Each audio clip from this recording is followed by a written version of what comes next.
Hello students, welcome back to our channel Tesla NCERT physics classes में। आज हम class 11 के चैप्टर नंबर 9 से नेक्स्ट न्यूमेरिकल नंबर 9.9 को सोल्व करने वाले हैं। तो जैसा कि सामने क्वेश्चन में दिया गया है कि जब किसी यू नली के दोनों भुजाओं में भरे जल तथा मेथिलेटेड स्पिरिट को पारा एक दूसरे से पृथक करता है, मतलब जो जल और एक तरफ जो मेथिलेटेड स्पिरिट भरा हुआ है उसके मध्य में क्या भरा हुआ है, पारा है जो दोनों को अलग करता है। तथा जब जल तथा पारे के स्तंभ क्रमशः 10 सेंटीमीटर और 12.5 सेंटीमीटर ऊंचे हैं, तो दोनों भुजाओं में पारे का स्तर समान है। तो स्प्लिट का आपेक्षिक घनत्व में ज्ञात करना है। ठीक है, जो स्प्लिट है उसका आपेक्षिक घनत्व में ज्ञात करना है और दिया गया है जो पारा है उसका दोनों तरफ जो स्तर है वो समान है। तो एक बार हम डायग्राम ड्रॉ कर लेते हैं। तो देखिए, मान लीजिए ये यू आकार की कोई नली है।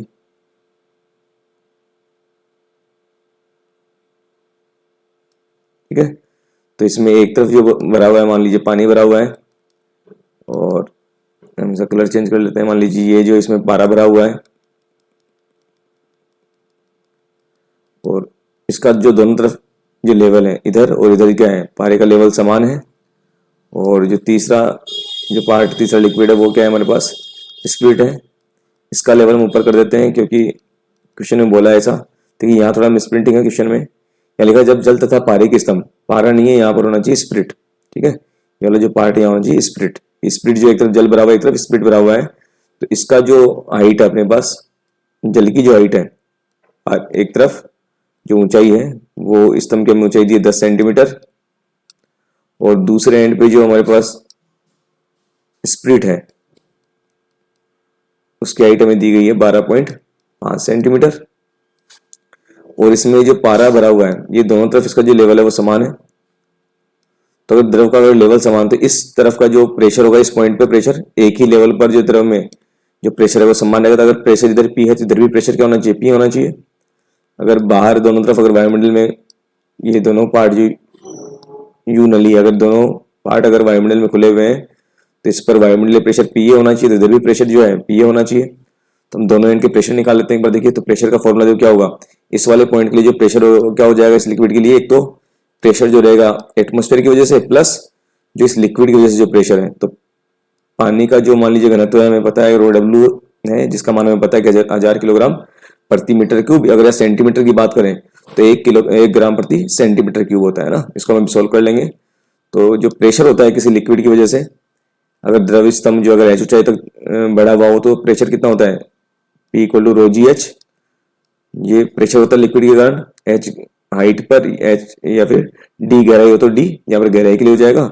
जो फॉर्मूला है क्या हो जाएगा, यहाँ पर जो प्रेशर है, यहाँ प्रेशर हो जाएगा एक तो एटमोस्फेयर के कारण प्रेशर, और दूसरा इस लिक्विड के कारण पानी है तो रो डब्ल्यू हो जाएगा जी। और हाइट अगर मान लीजिए इस हाइट को हम बोल देते हैं कि ये हाइट H1 है, तो ये H1 हो जाएगा। सिमिलर अगर आप राइट हैंड पार्ट में अगर प्रेशर का मान निकाले यहाँ पर तो क्या हो जाएगा, एटमोस्फेयर के कारण जो प्रेशर है वो प्लस में इस लिक्विड जो स्प्लिट दिया हुआ है, स्प्लिट का घनत्व में ज्ञात करना है। तो इसे हम मान लीजिए रो एस मान लेते हैं। तो क्या हो जाएगा, रो एस ओ जी, और ये मान लीजिए हाइट जो है, जो हाइट दी गई हमें जो स्प्लिट के स्तंभ की H2 है, तो हो जाएगा रो एस जी इंटू H2। तो हमारे पास दोनों जो अगर पारे का स्तंभ अगर दोनों तरफ समान है तो दोनों तरफ से समान प्रेशर लग रहा होगा, तो इधर वाला प्रेशर इधर वाले प्रेशर के बराबर होना चाहिए। तो यहाँ से क्या हो जाएगा, ये वाला पार्ट कैंसिल आउट हो जाएगा, पी ए से पी ए कैंसिल आउट हो जाएगा। तो हमारे पास इक्वेशन क्या बचेगी, देखिए यहाँ से rho W G H1 equal to rho S G H2। तो यहाँ से देखिए लेफ्ट हैंड पार्ट और राइट हैंड पार्ट में जी कॉमन, तो जी कैंसिल आउट हो जाएगा। तो यहाँ से हमें मान जो है सोल्व करना है वो रो एस का मान निकालना है। तो रो एस को हम एक तरफ रख लेते हैं, बाकी पार्ट को इसके नीचे ले जाएंगे। तो देखिए क्या हो जाएगा, रो एस का जो मान है क्या हो जाएगा हमारे पास, rho W multiply by H1 divide by H2। तो यहाँ पर हमें जो नॉन मान है, ज्ञात मान, उन्हें हम रख देते हैं। तो चूंकि हमें पता है जो रो डब्ल्यू है, जो पानी का घनत्व है, एक तो होता है अगर मीटर प्रति क्यूब की बात करें तो वो होता है किलोग्राम प्रति मीटर क्यूब होगा, और अगर हम ग्राम सेंटीमीटर क्यूब की बात करें तो मान हो जाएगा 1 ग्राम प्रति सेंटीमीटर क्यूब। तो हम एमकेएस में सोल्व करते हैं, तो हम इसको एमकेएस प्रति में लेते हैं। ठीक है, मीटर किलोग्राम और सेकंड में। तो देखिए रो एस, तो जो रो डब्ल्यू है इसका मान क्या हो जाएगा, 1000 किलोग्राम प्रति मीटर क्यूब। ठीक है, और जो हाइट हमारे पास 10 सेंटीमीटर है, सेंटीमीटर को हम मीटर में बदलेंगे तो चूंकि हमें पता है कि 1 सेंटीमीटर जो होता है वो 10 की पावर माइनस 2 मीटर के तुल्य होगा, तो यहाँ 10 सेंटीमीटर जो दिया है, सेंटीमीटर से क्या हो जाएगा 10 की पावर माइनस 2 मीटर। तो जो आपका 10 सेंटीमीटर दिया गया है वो कन्वर्ट हो क्या हो जाएगा 10 इंटू 10 की पावर माइनस 2 मीटर, जो मान हमने वहां रख दिया है। सिमिलरली जो H2 है वो कितना दिया है 12.5, तो 12.5 इंटू 10 की पावर माइनस 2, ये भी मीटर में कन्वर्ट हो जाएगा। तो यहाँ से देखिए 10 की पावर माइनस 2 मीटर से 10 की power minus 2 meter cancel out हो जाएगा। तो रिमेनिंग पैटर्न देखिए क्या हो जाएगा, ये हमारे पास आ गया 1000 इंटू 10 बटा 12.5, ये में पॉइंट हटाएंगे तो ऊपर क्या लग जाएगा 10 लग जाएगा, और मात्रक जो क्या बच जाएगा किलोग्राम प्रति मीटर क्यूब। तो देखिए अगर हम इसको कैंसिल आउट करें 25 से 25 बन जाए 125, और 25 से देखिए क्या हो जाएगा 25 चौक 100 हो जाएगा 40, 5 से हम इसको काटें तो ये हमारे पास कट के क्या हो जाएगा 5 अंटे 40। तो देखिए हमारे पास क्या पार्ट आ गया यहाँ से सोल्व होके, रो एस इक्वल टू 8 गुणा 10 गुणा 10 किलोग्राम प्रति मीटर क्यूब। तो ये पार्ट हमारे पास सोल्व होके क्या जाएगा, देखिए अगर 8 को हम 10 इंटू 10 से गुणा करेंगे हो जाएगा 800 किलोग्राम प्रति मीटर क्यूब।